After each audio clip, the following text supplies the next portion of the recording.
JP. Nadda വിളിച്ചു. ട്രംപിനെതിരായ ആ post delete ചെയ്യാൻ പറഞ്ഞു. ബി.ജെ.പി. എം.പി ബോളിവുഡ് താരവുമായ കങ്കണ റണാവത്ത് ഇന്നലെ എക്സിൽ കുറിച്ച പോസ്റ്റിലെ വരികളാണിത്. ഇന്ത്യയിൽ ആപ്പിൾ നിർമ്മാണം നിർത്തണമെന്ന US പ്രസിഡന്റ് ഡൊണാൾഡ് ട്രംപിന്റെ പ്രസ്താവന വിമർശിച്ച് നടത്തിയ പ്രതികരണമാണ് ബി.ജെ.പി. ദേശീയ അധ്യക്ഷൻ നേരിട്ട് വിളിച്ച് പിൻവലിക്കാൻ ആവശ്യപ്പെട്ടിരിക്കുന്നത്. ആ പോസ്റ്റിൽ ഖേദം പ്രകടിപ്പിക്കുകയും ചെയ്തിരിക്കുകയാണ് ഇപ്പോൾ കങ്കണ. ഡിലീറ്റ് ചെയ്യപ്പെട്ട പോസ്റ്റിൽ കങ്കണ പറഞ്ഞത് ഇത്രയുമായിരുന്നു: അദ്ദേഹത്തിന്റെ പ്രണയനഷ്ടത്തിന് കാരണമെന്താകും? കാരണം 1, അദ്ദേഹം അമേരിക്കയുടെ പ്രസിഡന്റ് ആണെങ്കിലും ലോകത്തെ ഏറ്റവും പ്രിയങ്കരനായ നേതാവ് ഇന്ത്യൻ പ്രധാനമന്ത്രിയാണ്. 2, ട്രംപിന്റേത് 2ാം ഊഴമാണ്. ഇന്ത്യൻ പ്രധാനമന്ത്രിയാണെങ്കിൽ 3ാം തവണയാണ് ഭരണത്തിലിരിക്കുന്നത്. 3, നിസ്സംശയം പറയാം, ട്രംപ് വിരാട പുരുഷൻ തന്നെയാണ്. എന്നാൽ എല്ലാ വിരാട പുരുഷന്മാരുടെയും പിതാവാണ് പ്രധാനമന്ത്രി. ഇങ്ങനെയായിരുന്നു കങ്കണയുടെ പോസ്റ്റ്. വ്യക്തിപരമായ അസൂയയും നയതന്ത്രപരമായ അരക്ഷിതബോധവുമാണ് ട്രംപിന്റെ പ്രസ്താവനയ്ക്ക് പിന്നിൽ നിന്നും കൂട്ടിച്ചേർക്കുന്നുണ്ട് കങ്കണ. എന്നാൽ പോസ്റ്റ് വന്ന് മണിക്കൂറുകൾക്കകം ജെ.പി. നദ്ദ നേരിട്ട് വിളിച്ച് പോസ്റ്റ് പിൻവലിക്കാൻ ആവശ്യപ്പെട്ടെന്നാണ് അവർ തന്നെ പരസ്യമായി വെളിപ്പെടുത്തിയിരിക്കുന്നത്. ഇന്ത്യയിൽ നിർമ്മാണം നടത്തരുതെന്ന് ആപ്പിൾ CEO ടിം കുക്കിന് ട്രംപ് നൽകിയ ഉത്തരവ് സംബന്ധിച്ചുള്ള പോസ്റ്റായിരുന്നു അത്. അതിന്റെ വളരെ വ്യക്തിപരമായ അഭിപ്രായമായിരുന്നു.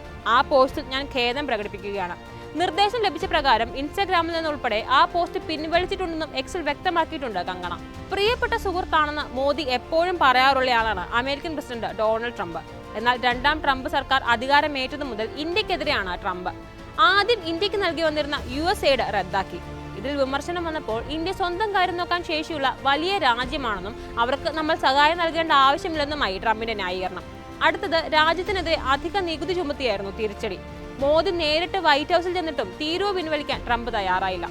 പഹൽഗാം ഭീകരാക്രമണത്തിൽ ഇന്ത്യക്ക് എല്ലാ പിന്തുണയും ഉറപ്പാക്കിയെങ്കിലും പാകിസ്ഥാനെതിരായ തിരിച്ചടിയിൽ ഇരട്ടത്താപ്പ് നയമായിരുന്നു ട്രംപ് സ്വീകരിച്ചത്. ഒരേ സമയം ഇന്ത്യക്കും പാകിസ്ഥാനും ഒപ്പം നിൽക്കുന്ന വിചിത്ര നിലപാടായിരുന്നു അമേരിക്കൻ പ്രസിഡന്റിന്റേത്. ഒടുവിൽ ഇരു രാജ്യങ്ങളും വെടിനിർത്തൽ പ്രഖ്യാപിച്ചപ്പോൾ അതിന്റെ ക്രെഡിറ്റും ട്രംപ് ഏറ്റെടുത്തു. വെടിനിർത്തൽ പ്രഖ്യാപനം തന്നെ ആദ്യം നടത്തുന്നത് ട്രംപായിരുന്നു. മൂന്നാമതൊരു രാജ്യം തങ്ങളുടെ കാര്യത്തിൽ ഇടപെടരുതെന്ന ഇന്ത്യ പതിറ്റാണ്ടുകളായി തുടരുന്ന വിദേശ നയത്തിന്റെ ലംഘനമായിരുന്നു അത്. ഇന്ത്യയും പാകിസ്ഥാനും നേരിട്ട് ചർച്ച നടത്തിയാണ് സൈനിക ഓപ്പറേഷൻ നിർത്താൻ തീരുമാനിച്ചതെന്ന് കേന്ദ്രം വിശദീകരിച്ചെങ്കിലും ട്രംപ് അവകാശവാദം ഉന്നയിച്ച് വീണ്ടും വന്നു. ഒടുവിൽ നിലപാടിൽ മലക്കം അറിയുകയും ചെയ്തു. ഇപ്പോഴത്തെ പശ്ചിമേഷ്യ സന്ദർശനത്തിനിടെയാണ് ട്രംപ് വീണ്ടും ഇന്ത്യ വിരുദ്ധ നയം പ്രഖ്യാപിച്ചിരിക്കുന്നത്. ടിം കുക്കിനോട് കഴിഞ്ഞ ദിവസം ചെറിയൊരു തർക്കമുണ്ടായി എന്ന് വെളിപ്പെടുത്തിയായിരുന്നു US പ്രസിഡന്റിന്റെ പ്രഖ്യാപനം വന്നത്. കുക്ക് ഇന്ത്യയിൽ മുഴുവൻ നിർമ്മാണ പ്രവർത്തനങ്ങളുമായി മുന്നോട്ട് പോവുകയാണ്. ഇന്ത്യയിൽ നിർമ്മാണം വേണ്ടെന്ന് താൻ പറഞ്ഞിട്ടുണ്ടെന്ന് അദ്ദേഹം വെളിപ്പെടുത്തി. ഇന്ത്യക്ക് വേണമെങ്കിൽ സ്വന്തം കാര്യം ഒറ്റയ്ക്ക് നോക്കാമെന്നും കൂട്ടിച്ചേർക്കുന്നുണ്ട് ട്രംപ്. ഇങ്ങനെ ഇന്ത്യക്കെതിരെ നിരന്തരം വിമർശനം തുടരുമ്പോഴും എന്തുകൊണ്ട് മോദി ട്രംപിനെതിരെ ഒരക്ഷരം മൊഴിയുന്നില്ലെന്നാണ് പ്രതിപക്ഷം ചോദിക്കുന്നത്. ട്രംപിനെ എന്തിനാണ് ബി.ജെ.പിയും നരേന്ദ്രമോദിയും ഭയക്കുന്നതെന്നും കങ്കണയുടെ അനുഭവം ചൂണ്ടിക്കാട്ടി സോഷ്യൽ മീഡിയ ചോദിക്കുന്നുണ്ട്.